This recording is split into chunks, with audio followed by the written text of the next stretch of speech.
Hello po, no? Tinatanong ng mga guro, Sir Bong, di ba merong yung aral tutor kasi, itong summer, aral tutor this summer ay meron siyang lip service credit. Oo. Kaya lang, cumulative to. Cumulative. To my understanding, for every 6 hours, sabi na natanong ko to sa aming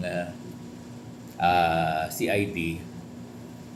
Kasi pag seminar, 8 hours for one lip service credit, no? That is my understanding. Pero dito yata sa aral, dahil to ay teaching, no? 6 hours, cumulative meron kang 1 day lip service credit. Kung 2 hours per day ang aral, 3 days mo, isang lip service credit. Di ba? That is my understanding. So, nagigat ba ng ating mga guro na kasama dito sa aral program? Yun na lang ang pwede nyo pwede nyo ma-earn. Lip service credit. Walang malinaw doon sa sa compensation. Wala, ina-apply pa yan eh. Walang malinaw pa, oo. Ang malinaw lang ay lip service credit. Bakit guro? Hindi naman tayo pwedeng mag-hire kasi wala naman tayong babayad. Wala namang malinaw sa division office, di ba? Dapat manggagaling yan yung memo from division office na pwedeng magbayad. Kaya lang wala eh.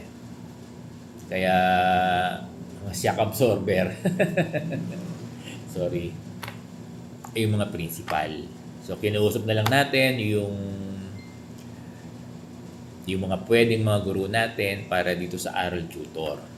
At nagtagumpay naman yung mga principal. 'Di ba? Kasi may mga guro naman na talagang out of advocacy para sa learners nila, 'di ba? Para sa learners natin.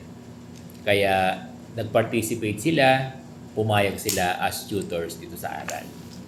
Pero ang pwede lang makuha ay leave service credit. Oo. So, ilang leave service credit yan? Dahil ang 6 hours sabi ay isang leave service credit. So, kung 2 hours per day, ngayong summer ngayong summer 2 hours kasi ang tutor eh. Pero sa school year, starting June, kung magkakaroon ng aral doon yung guro, 1 hour lang kasi ang aral eh. So, nagigit ba ng mga teachers natin?